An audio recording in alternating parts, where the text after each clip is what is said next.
Voilà.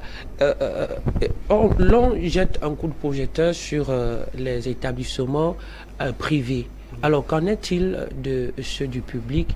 Parce qu'il est force de constater aujourd'hui, dans certains établissements du secteur public, les conditions ne sont pas réunies pour l'éducation des enfants. Alors, comment comprendre que le ministre de l'Éducation de base ne se préoccupe pas également de ce pan-là, de ce côté qui revient à l'État? Well, I know that there might be some little things that are not being done by the ministry or ministry in the educational sector, in the different ministry concerned. But to the best of my knowledge, a lot of things are being done by the level of the state institutions to make sure that everything goes well. But it's true that everything cannot be perfect. So there are a lot. I know that there are so many things, positive things that are being done by the ministry. Because one of my greatest problem is that it's just the issue of corruption. Because corruption is everywhere in Cameroon, and this those of conduct, they don't make their statement and end there.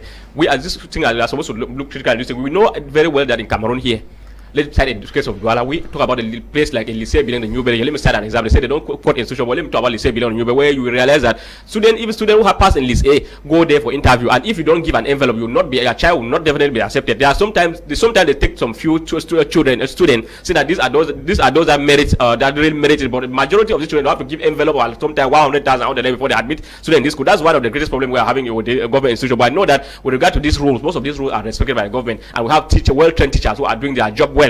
But just at the level of the maybe at the private sector when these things are not respected. So those are the kind of things that we say that the minister needs to send delegation. Except that the minister is accomplice to that, they need to send delegation because they are all aware of most of these schools, especially in towns here. They know that so these government schools, for you to send your child to government school, you need to pay. They will tell you that the school fees is 30,000-40,000. At the end, you realize that you are paying more than 100,000 because you have to give bribe before your student is admitted or your child is admitted in that same school. So those are the kind of things that the minister need to do everything possible to make sure that they monitor this situation kindly, to make sure those that are behind such things that are sanctioned appropriately pay the norms of this school. Okay, they are sanctioned appropriately. Now, we are also to traffic is getting heavier along major streets in Cameroon as back to school nears. What, according to you, should the government do to ensure that road accidents are reduced on our highways as the children rush back to school?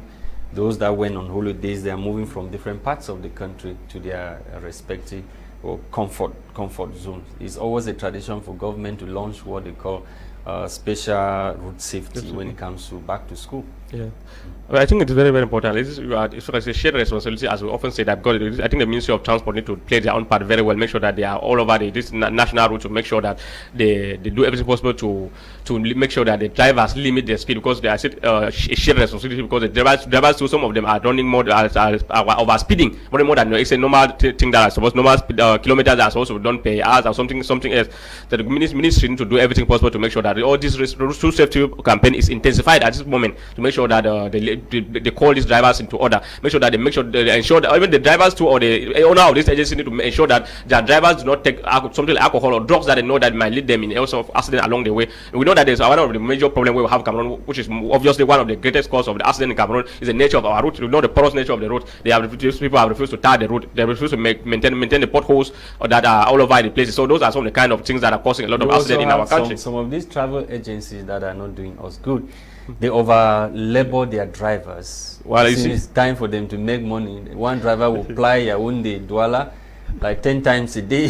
That's what I'm saying. Exaggerate. Those are the kind of things I'm saying, because I know that if the presence of road safety campaign along the way, they need to, most of these drivers, when they are parked, they identify this driver. If they realize that this driver has parked in the morning and he's coming back again and just like that, at least they need to make sure that that driver. Their drivers. Those are the kind of things that they go. That's why I was saying that even the agent, the owner of this agency, or the directors at this agency need to do everything possible to make sure that they follow the normal rules that are prescribed by the ministry. But I know that sometimes when they go, we hear that they have had an accident, the minister will say that you have sanctioned them, you have suspended them for one month. The next day they will give the envelope of the minister and the problem will be resolved. So those are the kind of things we have in Cameroon. We need a new Cameroon where things will be done in a genuine way. We need to keep corruption. One of the greatest problems we have in Cameroon here is this issue of corruption and injustice. And we need to make sure that everything is done, because the life of Cameroonians is at stake in Cameroon, either because of these drivers or these managers of this agency, or because of the nature of our route, because is one of the greatest cause of these things. So the government need to make sure that all these things are bad, you need to drive carefully, right? Yeah, that's why I said that this should be along the way. they should drive carefully because they know that there are some of these people that don't understand these things. They don't want to go fast because they ask them to go faster so that they can go and take another passengers and all the like. So they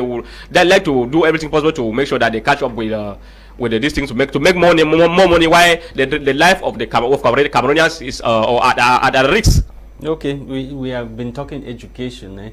We keep talking education, and maybe our technicians are struggling to hook us up with our partners of ICT University based in Yaoundé. We don't know if they are ready. We'll have them to talk about the new program that has been introduced this year at the level of ICT University in Yaoundé. We are waiting on favor